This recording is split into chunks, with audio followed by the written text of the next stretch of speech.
నమస్తే, welcome to Bhavat media. ముందుగా headlines. July 15న భారత్లో టెస్లా తొలి షోరూం ప్రారంభం. ఎలాన్ మస్క్ కు చెందిన లగ్జరీ ఎలక్ట్రిక్ కార్ల తయారీ.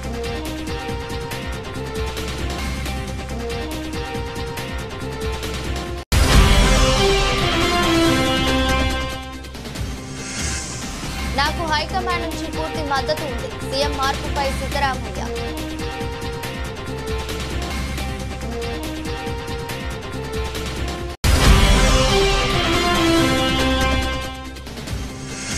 అండమాన్ దీవుల్లో చిక్కుకున్న అమెరికా నౌక రక్షించిన ఇండియన్ కోస్ట్ గార్డ్.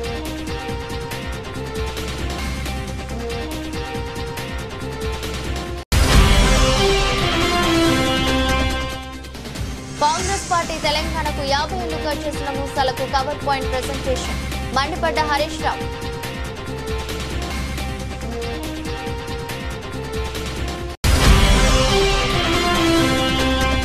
బీసీ రిజర్వేషన్ల ఆర్డినెన్స్ కు తెలంగాణ కేబినెట్ ఆమోదం. స్థానిక సంస్థల్లో బీసీలకు 42% రిజర్వేషన్ల కల్పన.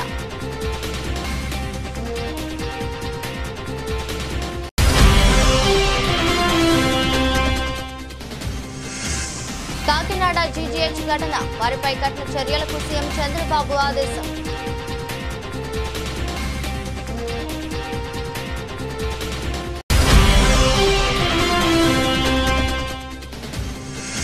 రేవంత్ రెడ్డి బీసీలను మోసం చేస్తున్నాడు. మాజీ మంత్రి ఎమ్మెల్యే గంగుల కమలాకర్ మండిపాటు.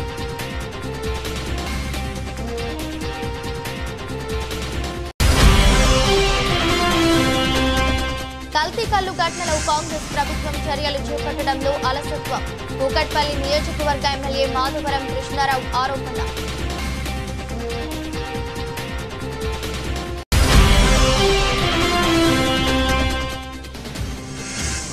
బీసీలను కాంగ్రెస్ ప్రభుత్వం ఘరానా మోసం చేస్తుంది. వదిలిపెట్టే ప్రసక్తి లేదని శ్రీనివాస్ గౌడ్ హెచ్చరిక.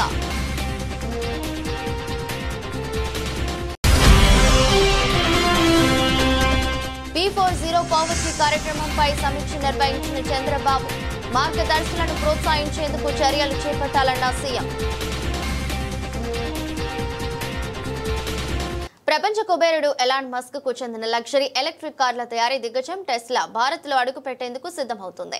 దేశ ఆర్థిక రాజధాని ముంబైలో తొలి షోరూం ప్రారంభించనున్నట్లు తెలిసింది.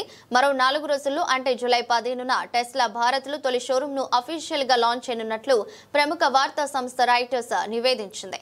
ముంబై జియో వరల్డ్ లో ఈ షోరూం ప్రారంభించనున్నట్లు తెలిసింది. ఇందుకోసం ఇప్పటికే టెస్లా సంస్థ వై మోడల్ కార్లను చైనాలోని షాంఘై నగరంలో గల తమ ఫ్యాక్టరీ నుంచి తీసుకొచ్చినట్లు సమాచారం. డిమాండ్ ను బట్టి ఆ తర్వాత ఢిల్లీలోనూ షోరూం ఏర్పాటు చేయాలనే ప్రణాళికతో టెస్లా ఉందని సదరు నివేదికలు వెల్లడించాయి. ఈ షోరూం కోసం ముంబై నడిబొడ్డున Bandra Kurla complex business district లో 4000 చదరపు అడుగుల స్థలాన్ని టెస్లా సంస్థ అద్దెకు తీసుకున్నట్లు ఇటీవలే వార్తలు వచ్చిన విషయం తెలిసిందే. పార్కింగ్ సౌకర్యాలు గల ఈ షోరూం స్పేస్ కు గాను company promoter billionaire Elon Musk నెలకు 35 లక్షలు అద్దె చెల్లించనున్నారని తెలిసిందే. అద్దె ఏడాదికి 5% పెంపు ప్రాతిపదికన 5 ఏళ్ల కాలానికి యూనికో ప్రాపర్టీస్ నుంచి లీజుకు తీసుకుంది. ఈ ప్రాపర్టీ గ్రౌండ్ ఫ్లోర్ దేశీయంగా ఏర్పాటైన తొలి యాపిల్ స్టోర్ కు దగ్గరగా ఉంటుంది. రెంటల్ అగ్రిమెంట్ ఫిబ్రవరి 27న రిజిస్టర్ అయింది. 2.11 కోట్ల సెక్యూరిటీ డిపాజిట్ గా కూడా టెస్లా జమ చేసినట్లు సమాచారం. ఎలాన్ మస్క్ సారథ్యంలోని టెస్లా భారత మార్కెట్ లోకి అడుగు పెట్టేందుకు ఎంతో కాలంగా ప్రయత్నాలు చేస్తున్న విషయం తెలిసిందే. భారత్ విధించే దిగుమతి సుంకాలు తమకు అడ్డంకిగా మారాయని టెస్లా గతంలోనే పేర్కొంది. అయితే భారత ప్రధానమంత్రి నరేంద్ర మోదీ ఇటీవల అమెరికాలో పర్యటించిన విషయం తెలిసిందే. 2 రోజుల పర్యటనలో భాగంగా టెస్లా బాస్ ఎలాన్ మస్క్ తో భేటీ అయ్యారు. ఆ భేటీలో వాణిజ్య అంశాలపై చర్చించినట్లు తెలిసిందే.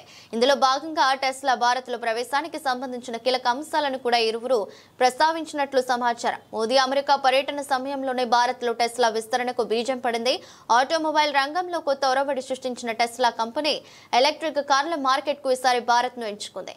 యూరప్, చైనాలో అమ్మకాలు పడిపోవడంతో ఇండియాలో సొమ్ము చేసుకోవాలనే ఆలోచన ఉంది ఎలాన్ మస్క్ సంస్థ. అందులో భాగంగానే ముంబైలో తమ తొలి షోరూం ను ప్రారంభించేందుకు సిద్ధమైంది. ప్రస్తుతం ఎలక్ట్రిక్ కార్లలో అత్యధిక అమ్మకాలతో రికార్డు నెలకొల్పిన వై మోడల్ కారు ధర, పన్నులు, బీమా కలిపితే 48 లక్షల పైన ఉండనుంది. కర్ణాటకలో ముఖ్యమంత్రిని కాంగ్రెస్ అధిష్టానం మారుస్తుందని డిప్యూటీ సీఎం డీకే శివకుమార్ ను సీఎంను చేస్తారంటూ విస్తృతంగా ప్రచారం జరుగుతున్న విషయం తెలిసిందే. కర్ణాటకలో నాయకత్వ మార్పు ఉండదని, తానే ముఖ్యమంత్రిగా కొనసాగుతానని స్వయంగా సీఎం సిద్ధరామయ్య స్పష్టం చేసినప్పటికీ దీనిపై చర్చ మాత్రం ఆగడం లేదు. ఈ అంశంపై సిద్ధరామయ్య తాజాగా మరోసారి స్పందించారు. కాంగ్రెస్ హైకమాండ్ నుంచి తనకు పూర్తి మద్దతు ఉందని పేర్కొన్నారు. ఢిల్లీలో కాంగ్రెస్ హైకమాండ్ తో సిద్ధరామయ్య ఇవాళ ప్రత్యేకంగా భేటీ అయ్యారు. భేటీ అనంతరం మీడియాతో మాట్లాడారు. సోనియా గాంధీ, రాహుల్ గాంధీ, ప్రియాంక గాంధీ సహా కాంగ్రెస్ అగ్ర నాయకుల పూర్తి మద్దతు తనకు ఉందని పేర్కొన్నారు. నాయకత్వ మార్పు అంశం హైకమాండ్ వద్ద లేదు. భేటీలో దాని గురించి చర్చ జరగలేదు. గాంధీలు సహా కాంగ్రెస్ అగ్ర నాయకుల పూర్తి మద్దతు నాకు ఉంది. వారి మద్దతు లేకుంటే నేను సీఎం పదవిలో కొనసాగి ఉండేవాడిని కాదు అంటూ చెప్పుకొచ్చారు. నాయకత్వం మార్పు అంశంపై సిద్ధరామయ్య గురువారం స్పష్టతనిచ్చిన విషయం తెలిసిందే. కర్ణాటకలో ముఖ్యమంత్రిని కాంగ్రెస్ అధిష్టానం మారుస్తుందని, డిప్యూటీ సీఎం డీకే శివకుమార్ ను సీఎంను చేస్తారంటూ విస్తృతంగా జరుగుతున్న ప్రచారానికి తెరదించారు. రాష్ట్రంలో 5 ఏళ్ల పాటు పూర్తి కాలం తానే ముఖ్యమంత్రిగా ఉంటానని, డీకేను సీఎంను చేయడానికి పదవి నుంచి దిగిపోమ్మని అధిష్టానం తనకు అడిగినట్టు జరుగుతున్న ప్రచారంలో ఎంత మాత్రం వాస్తవం లేదని స్పష్టం చేశారు. 5 ఏళ్ల పాటు నేనే సీఎంగా ఉంటా. ఈ విషయం నేను ఎప్పుడో స్పష్టం చేశా. జూలై 2న చేసిన ప్రకటనలో కూడా ఇదే విషయం చెప్పా.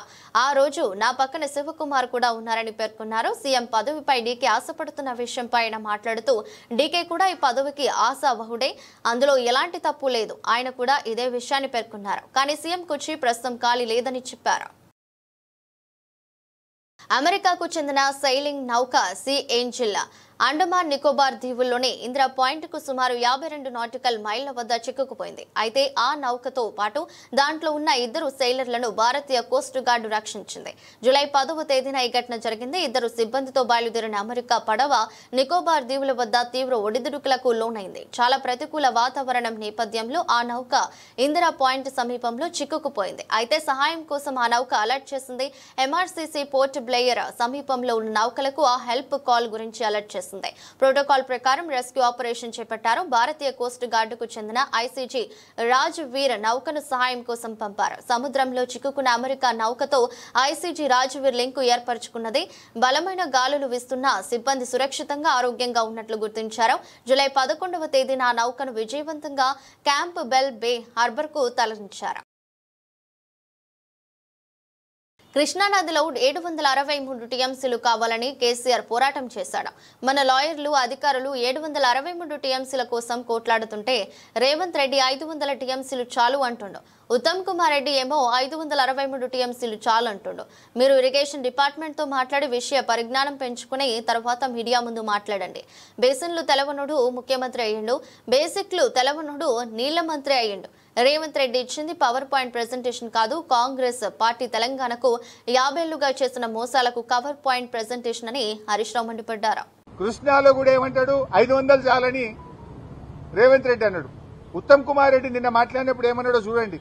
నిన్న పీపీటీలో ఉత్తమ్ కుమార్ రెడ్డి ఏమంటాడు, 573 టీఎంసీల కోసం ట్రిబ్యునల్ ముందు మా న్యాయవాదులు వీరోచిత పోరాటం చేస్తుండ్రు అన్నాడు. నేను రేవంత్ రెడ్డి అజ్ఞాని అనుకున్నా గానీ ఉత్తమ్ కుమార్ రెడ్డి కూడా ఇంత పైలట్ చదువుకున్నోడివి, కనీసం 20 నెలలైంది నువ్వు నీళ్ల మంత్రి అయి, గది కూడా అవగాహన తెచ్చుకోకపోతే నేను బాధపడతా ఉన్నా, చింతిస్తా ఉన్నా. ఎందుకు ఈ మాట అంటున్నా అంటే, ట్రిబ్యునల్ ముందు మన అడ్వకేట్లు 763 టీఎంసీలకు వాదనలు వినిపిస్తున్నారు. తెలంగాణ హక్కు 763 టీఎంసీలని ట్రిబ్యునల్ ముందు కృష్ణానది హక్కుల కోసం మన న్యాయవాదులు, మన ఇరిగేషన్ శాఖ పోరాటం చేస్తే 500 చాలని ముఖ్యమంత్రి అంటాడు, 573 చాలని నీళ్ల మంత్రి అంటాడు. మీరు అసలు ఏం మాట్లాడుతున్నారు అంటే, మీ మాటలు ఈ రాష్ట్ర ప్రయోజనాలకు గొడ్డలు పెట్టు. నష్టం జరుగుతాయి ఈ రాష్ట్రానికి, అన్యాయం చేస్తా ఉన్నారు ఈ రాష్ట్రానికి. ఏంది మీరు అసలు చంద్రబాబు నాయుడు చెప్పినట్టు పనిచేస్తుండ్రా, ఈ రాష్ట్రం కోసం పనిచేస్తుండ్రా? 500 చాలు, 573 చాలు అనేటువంటి మాటలు అజ్ఞానంతో కూడినటువంటి మాటలు. మన న్యాయవాదులు 763 టీఎంసీల కోసం పోరాటం చేస్తున్నారు. ఇంకోసారి అజ్ఞానాన్ని వీడండి, బాగా చదువుకొని డిపార్ట్మెంట్ తో. తెలంగాణ తెలంగాణలో స్థానిక సంస్థల ఎన్నికల నిర్వహణకు రాష్ట్ర ప్రభుత్వం కీలక ముందడుగు వేసింది. బీసీ రిజర్వేషన్లు కల్పిస్తూ ఆర్డినెన్స్ జారీ చేయడానికి రాష్ట్ర మంత్రివర్గం ఆమోదం తెలిపింది. కేబినెట్ సమావేశం అనంతరం మంత్రులు పొంగులేటి శ్రీనివాసరెడ్డి, పొన్నం ప్రభాకర్ తదితరులు మీడియా సమావేశంలో వివరాలను వెల్లడించారు. బీసీలకు 42% రిజర్వేషన్లు అమలు చేసిన తర్వాతే స్థానిక సంస్థల ఎన్నికలకు వెళతామని మంత్రి పొంగులేటి శ్రీనివాసరెడ్డి స్పష్టం చేశారు. ఇందుకోసం 2018లో తెచ్చిన చట్టాన్ని సవరించాలని నిర్ణయించినట్లు ఆయన తెలిపారు. దేశంలోనే ఆదర్శంగా రాష్ట్రంలోనే కులగణన ప్రక్రియను విజయవంతంగా పూర్తి చేశామని ఈ సందర్భంగా గుర్తు చేశారు. మంత్రివర్గ సమావేశంలో మరికొన్ని కీలక నిర్ణయాలు కూడా తీసుకున్నారు. ప్రతిష్టాత్మక విద్యా సంస్థలైన అమిటీ, సెంటినరీ, రిహాబిలిటేషన్ కు ప్రైవేట్ యూనివర్సిటీ హోదా కల్పిస్తూ కేబినెట్ ఆమోదం తెలిపిందని పొంగులేటి వివరించారు. ఈ యూనివర్సిటీలలో రాష్ట్ర విద్యార్థులకు 50% సీట్లు కేటాయించనున్నట్లు తెలిపారు. మంత్రి పొన్నం ప్రభాకర్ మాట్లాడుతూ రాష్ట్రంలో ఉద్యోగాల భర్తీ ప్రక్రియను వేగవంతం చేస్తున్నామని అన్నారు. 17,000కు పైగా ఉద్యోగాల భర్తీకి జాబ్ క్యాలెండర్ సిద్ధంగా ఉందని, మార్చి నాటికి 1,00,000 ఉద్యోగాలు ఇచ్చేందుకు మంత్రివర్గంలో నిర్ణయించామని తెలిపారు. ఇప్పటి వరకు 19 కేబినెట్ సమావేశాలు నిర్వహించి 321 అంశాలకు ఆమోదం తెలిపినట్లు ప్రభుత్వం పేర్కొంది. కామారెడ్డి డిక్లరేషన్ ప్రకారం ముఖ్యమంత్రి రేవంత్ రెడ్డి నాయకత్వంలో బీసీలకు 42% రిజర్వేషన్లు పెంచుతూ కేబినెట్ నిర్ణయం తీసుకోవడంపై బీసీ సంక్షేమ శాఖ మంత్రి పొన్నం ప్రభాకర్ హర్షం వ్యక్తం చేశారు.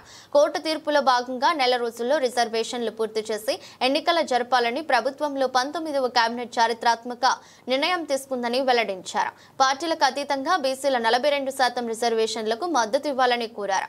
రిజర్వేషన్ల పెంపుపై నిర్ణయం తీసుకున్న ముఖ్యమంత్రి రేవంత్ రెడ్డి సహచర మంత్రులకు ప్రత్యేక కృతజ్ఞతలు తెలిపారు. అనంతరం మంత్రి వాకిటి శ్రీహరి పొన్నం మిఠాయిలు తినిపించుకున్నారు. తెలంగాణ రాష్ట్రంలో ఇందిరమ్మ ప్రభుత్వం వచ్చిన తర్వాత కేంద్ర ప్రభుత్వం దేశంలో ఏదైతే విస్మరించిందో ఆ విస్మరించిన దాన్ని తెలంగాణ రాష్ట్రంలో మోడల్ గా కులగణన చేస్తామని చెప్పి దాన్ని సక్సెస్ఫుల్ గా కులగణన చేయటమే కాకుండా ఆనాడు కామారెడ్డి బహిరంగ సభలో మా నాయకులు చెప్పినట్లు తప్పకుండా కాంగ్రెస్ పార్టీ ఇందిరమ్మ ప్రభుత్వం అధికారంలోకి వచ్చిన తర్వాత రోల్ మోడల్ గా పైలట్ గా తెలంగాణ రాష్ట్రంలో 42% బీసీలకి రాజకీయంగా వారికి రిజర్వేషన్ చేస్తామని ఇచ్చిన మాటలో భాగంగా ఏదైతే మొన్న సర్వే కులగణన జరిగిన తర్వాత దాని ఆధారంగా 42%తో అసెంబ్లీలో బిల్లు పెట్టి అసెంబ్లీలో బిల్లు ఆమోదింపజేసుకొని ఆ బిల్లుని గవర్నర్ గారి ద్వారా కేంద్ర ప్రభుత్వానికి చిత్తశుద్ధితో ఈ ప్రభుత్వం పంపించింది.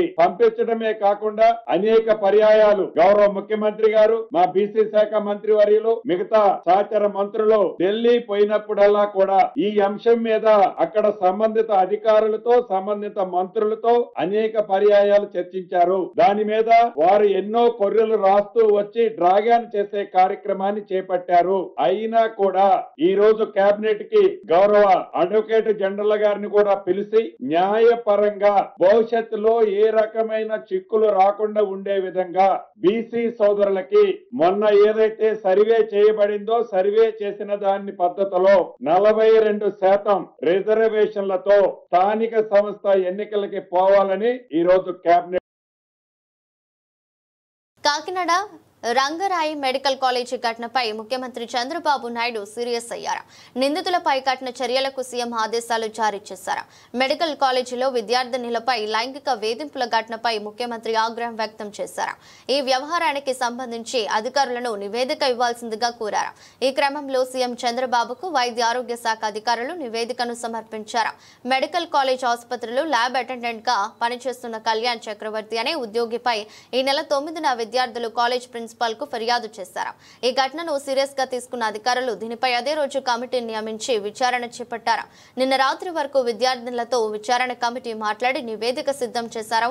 చక్రవర్తితో పాటు మరో 3 కూడా వైద్య విద్యార్థినులకు వేధించినట్లు విచారణలో వెల్లడైంది. నివేదిక ఆధారంగా లైంగిక వేధింపులకు పాల్పడిన సిబ్బందిపై చర్యలకు సీఎం ఆదేశాలు జారీ చేశారు. మరోవైపు వైద్య విద్యార్థినులపై లైంగిక వేధింపులకు పాల్పడిన 4గురిని అధికారులు సస్పెండ్ చేశారు. ల్యాబ్ అటెండెంట్ కళ్యాణ్ చక్రవర్తితో పాటు ల్యాబ్ టెక్నీషియన్లు జిమ్మి రాజు, గోపాలకృష్ణ ప్రసాద్లను సస్పెండ్ చేస్తూ ఉత్తర్వులు జారీ అయింది. ఆ 4గురిపై పోలీసు కేసు నమోదు చేశారు. అలాగే ఈ ఘటనపై నివేదికను తీసుకున్న చర్యలను ముఖ్యమంత్రి చంద్రబాబుకు కాకినాడ జీజీహెచ్ అధికారులు పంపించారు. కాగా రంగరాయ్ వైద్య కళాశాలలో విద్యార్థినులను ట్యాబ్ ల్యాబ్ అటెండెంట్ లైంగిక వేధింపులకు గురి చేయడం కలకలం రేపుతోంది. బీఎస్సీ ల్యాబ్ టెక్నాలజీ కోర్సుల విద్యార్థినుల పట్ల ల్యాబ్ సహాయకుడు మరో ఉద్యోగి వికృత చేష్టలకు పాల్పడ్డాడు. శరీరాన్ని అసభ్యకరంగా తాకడం, బుగ్గలను నిమరడం వంటి జుగుప్సాకరమైన చేష్టలు చేస్తూ తమకు నరకాన్ని చూపించారని విద్యార్థినులు ఆవేదన వ్యక్తం చేశారు. అంతేకాకుండా విధుల్లో నిమగ్నమై ఉండగా అసభ్యకరమైన ఫోటోలు తీసి వాట్సాప్లకు పంపించేవాడని, రూమ్ కు రమ్మని బెదిరించేవాడని, డబ్బులు ఏరవేసేవాడని కళాశాల ప్రిన్సిపాల్ కు ఈ నెల 9న విద్యార్థినులు ఫిర్యాదు చేశారు. దీనిపై అంతర్గత విచారణ జరగగా మైక్రోబయాలజీ, పాథాలజీ, బయోకెమిస్ట్రీ విభాగాల్లో కొందరు సిబ్బంది తమ పట్ల అసభ్యకరంగా వ్యవహరించారని 50 మంది విద్యార్థినులు కమిటీ యందు ఆవేదన వ్యక్తం చేశారు. గంజాయి వద్దు బ్రో, నేను ఈ విషయంలో మిమ్మల్ని అందరినీ కోరుతున్నా, మీరందరూ ఇది ఆషామాషిగా తీసుకోవద్దండి.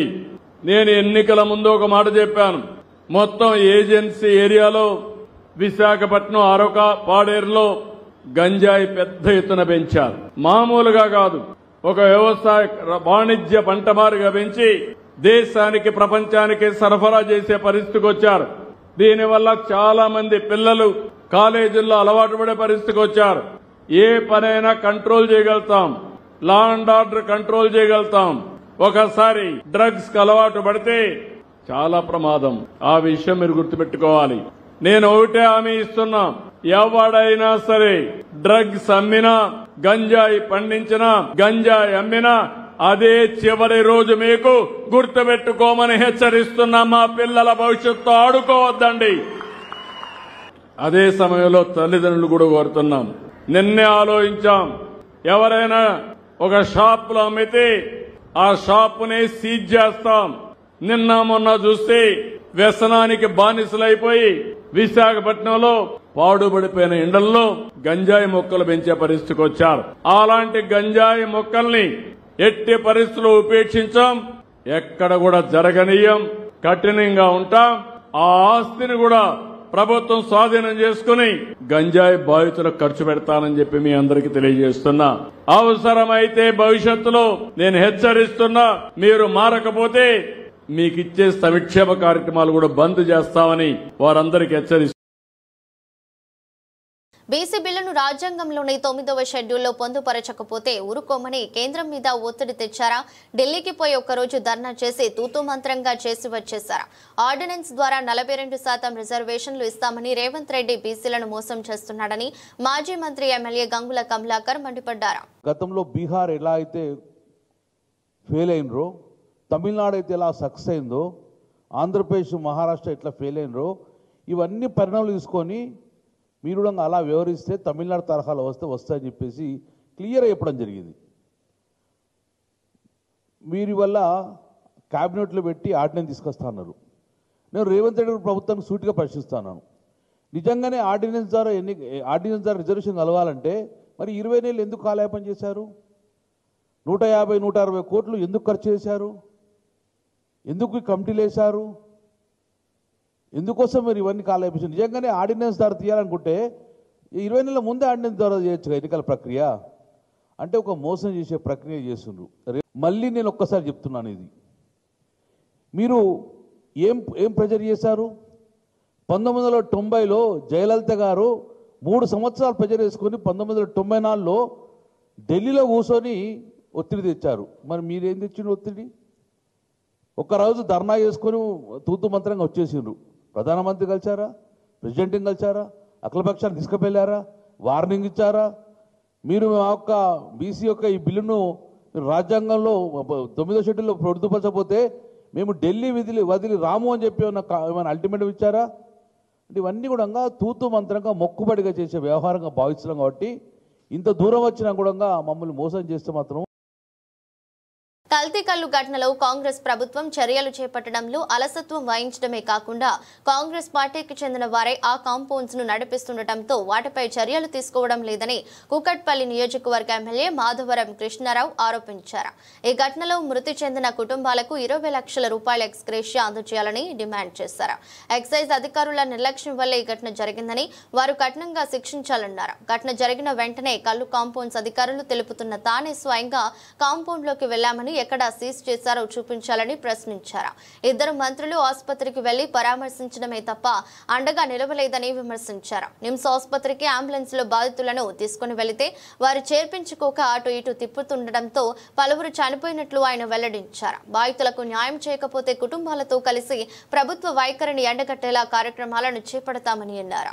వేరే హాస్పిటల్ తీసుకోమని వాళ్ళు హెచ్చరించడం వల్ల అక్కడ ఇక్కడ తిరిగి కూడా కొంతమంది ప్రాణాలు కోల్పోయారు. సరే ఓకే, ప్రాణాలు కోల్పోయినటువంటి వాళ్ళను వాళ్ళ ఇంటికి చేర్చే బాధ్యత ప్రభుత్వం మీద ఉంది. అయినప్పటికీ కూడా వాళ్ళు కనీసం ఒక అంబులెన్స్ అరేంజ్ చేయకుండా, ఒక డీసీఎం అరేంజ్ చేయకుండా చనిపోయినటువంటి వాళ్ళను ఈడ దొరికితే పడేసి ఎన్ని ఇబ్బందులు పెడుతుంది ప్రభుత్వం అంటే అన్ని ఇబ్బందులు పెడతా ఉంది. ఇక్కడ చూస్తా ఉన్నారు. ఇప్పుడు ఇక్కడ ఆ అధికారులు ఏం చెప్పారు, మేము 3 సీల్ చేసామని చెప్పారు. చూస్తారు మీ కళ్ళ ముందే లోపలికి వచ్చాను. ఎక్కడ సీల్ లేవు, సీసాలు ఉన్నాయి, అన్నీ ఉన్నాయి. అంటే ఎంత దొంగ మాటగా మారుతున్నారంటే, ఇద్దరు మంత్రులు వచ్చి నిన్న స్టేట్మెంట్ ఇచ్చిపోయారు. 3 సీల్ చేశాం, 4 మీద యాక్షన్ తీసుకున్నాం అని చెప్పి గొప్ప గొప్ప మాటలు చెప్పడం తప్ప చనిపోయినటువంటి వాళ్ళకి ఈ రోజున నష్టపరిహారం ఏమి ఇస్తున్నారనేది ప్రకటించకుండా, ఉన్న వాళ్ళని ఏ రకంగా రక్షించాలనేటువంటి ఆలోచన లేకుండా ప్రజలతో చెలగమాడుతున్నటువంటి ఈ కాంగ్రెస్ పార్టీ ప్రభుత్వం ఆలోచన చేసుకోవాలి.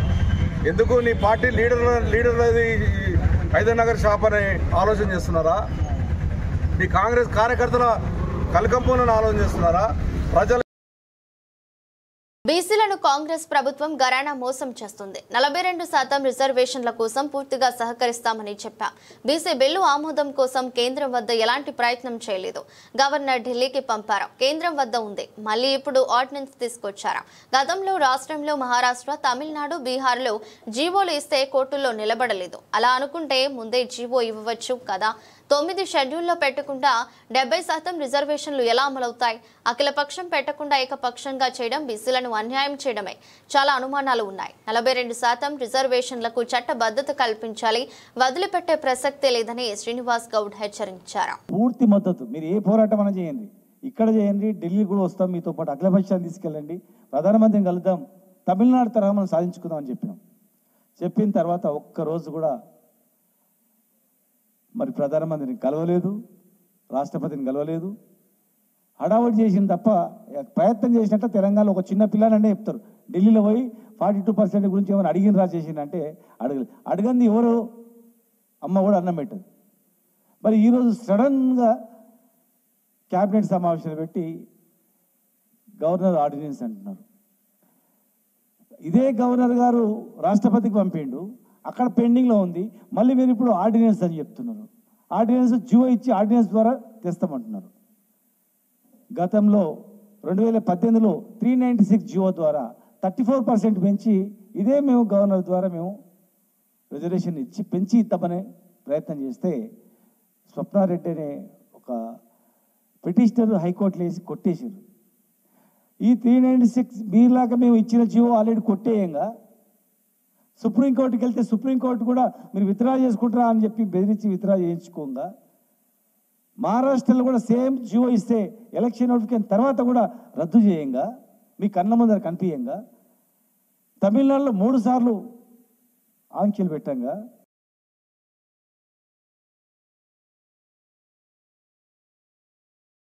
P4 కార్యక్రమాన్ని మరింత సమర్థవంతంగా అమలు చేసేందుకు కూటమి ప్రభుత్వం కీలక ప్రణాళికలు సిద్ధం చేస్తుంది. ముఖ్యమంత్రి చంద్రబాబు నాయుడు త్వరలో మార్గదర్శకులతో సమావేశం కానున్నారు. P4 జీరో పావర్టీ కార్యక్రమంపై నిన్న తన క్యాంపు కార్యాలయంలో సీఎం చంద్రబాబు సమీక్ష నిర్వహించారు. P4 కార్యక్రమాన్ని మరింత ముందుకు తీసుకువెళ్లేందుకు చేపట్టాల్సిన చర్యలపై చర్చించారు. ఇప్పటి వరకు ఈ కార్యక్రమంలో మార్గదర్శకులుగా ఉండేందుకు 18,332 మంది ముందుకు వచ్చారు. వీరిలో పారిశ్రామికవేత్తలు, ఎన్ఆర్ఐలు, ఉన్నత వర్గాల వారు ఉన్నారు. వీరి ద్వారా 1,84,134 బంగారు కుటుంబాలకు చేయూత లభిస్తుంది. ఈ కార్యక్రమాన్ని మరింత ముందుకు తీసుకువెళ్లడంతో పాటు మార్గదర్శిగా ఉండేవారిని ప్రోత్సహించేందుకు పలు చర్యలు చేపట్టాలని సీఎం నిర్ణయం తీసుకున్నారు. మార్గదర్శులుగా ఉండేవారిని ప్రోత్సహించడానికి స్వయంగా వారితో చంద్రబాబు సమావేశం కానున్నారు. మార్గదర్శులుగా ఉండే 200 మంది టాప్ ఎన్ఆర్ఐలు, పారిశ్రామికవేత్తలు, భారీ నిర్మాణ సంస్థల ప్రతినిధులు, ఎంఎన్సీ కంపెనీలు ప్రతినిధులు, సెలబ్రిటీలతో సీఎం సమావేశం సమావేశం కానున్నారు.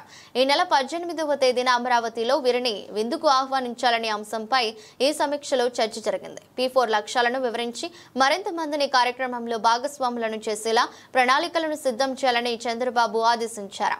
సమాజంలో పేదలకు అండగా ఉండేందుకు సిద్ధంగా ఉన్న అనేక వర్గాల వారిని ఒక తాటిపైకి తెచ్చేందుకు ఈ కార్యక్రమం ఉపయోగపడుతుందని సీఎం భావిస్తున్నారు. కార్యక్రమంలో ప్రణాళిక శాఖ ఉన్నతాధికారులు పాల్గొన్నారు.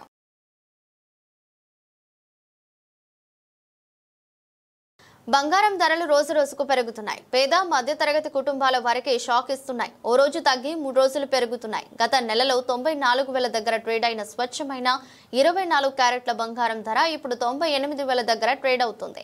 అంతర్జాతీయ మార్కెట్లో ఔన్స్ ధర $3,300 పైన ఉంది. గత సంవత్సరంతో పోల్చుకుంటే ఈ సంవత్సరం బంగారం ధరలు 37.63% పెరిగాయి.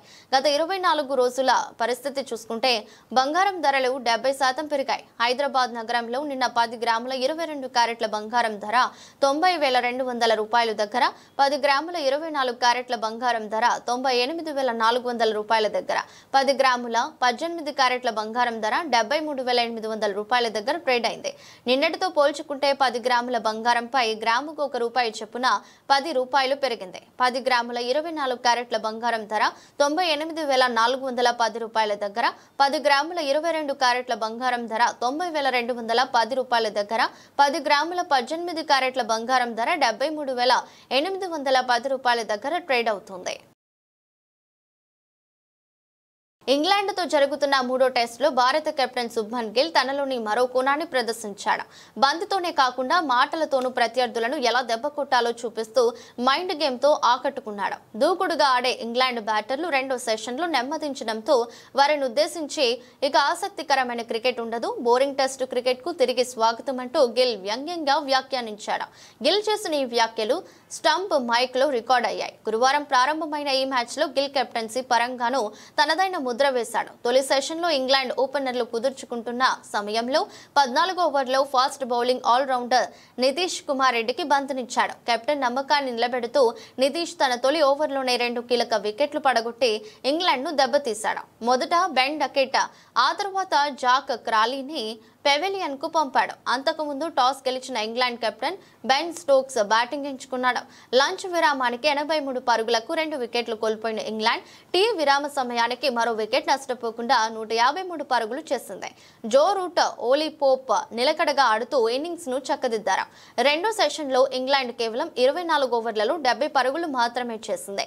ఇదిలా ఉండగా మ్యాచ్ మధ్యలో వికెట్ కీపర్ రిషబ్ పంత్ చేతివేలికి గాయమవడంతో మైదానం వీడాడు. అతని స్థానంలో ధ్రువ్ జులెరా కీపింగ్ బాధ్యతలు చేపట్టాడు. వార్తలు ముగించే ముందు మరోసారి హెడ్లైన్స్.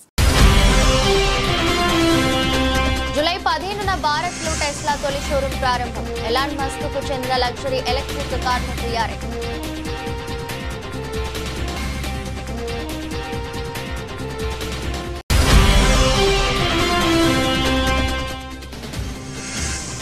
నాకు హైకమాండ్ నుంచి పూర్తి మద్దతు ఉంది. సీఎం మార్పుపై సిద్ధరామయ్య.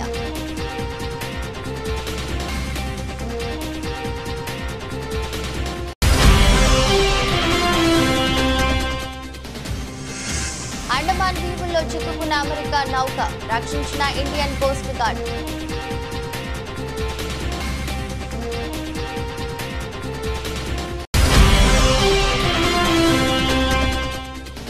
కాంగ్రెస్ పార్టీ తెలంగాణకు 50 ఏళ్లుగా చేసిన మోసాలకు cover point presentation. మండిపడ్డ Harish Rao.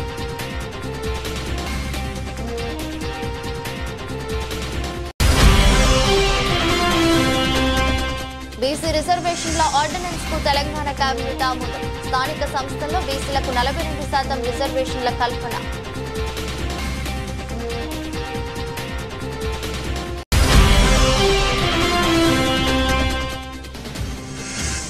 Kakinada GGH ఘటన, వారిపై కఠిన చర్యలకు సీఎం చంద్రబాబు ఆదేశం.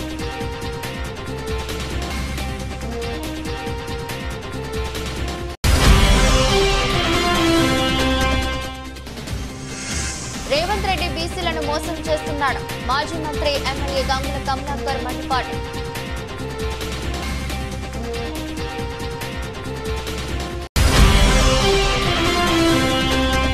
కల్తీ కల్లు ఘటనలో కాంగ్రెస్ ప్రభుత్వం చర్యలు చేపట్టడంలో అలసత్వం. కూకట్పల్లి నియోజకవర్గ ఎమ్మెల్యే మాధవరం కృష్ణారావు ఆరోపణ.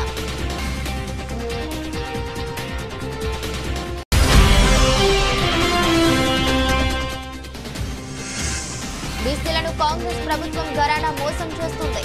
వదిలిపెట్టే ప్రసక్తి లేదని శ్రీనివాస్ గౌడ్ హెచ్చరిక.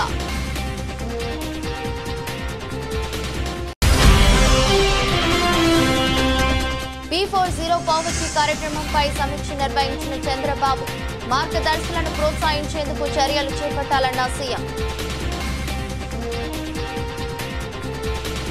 ఇదృష్టి బులెటిన్ మరో బులెటిన్లో మళ్ళీ కలుద్దాం. అంతవరకు సెలవు. నమస్కారం.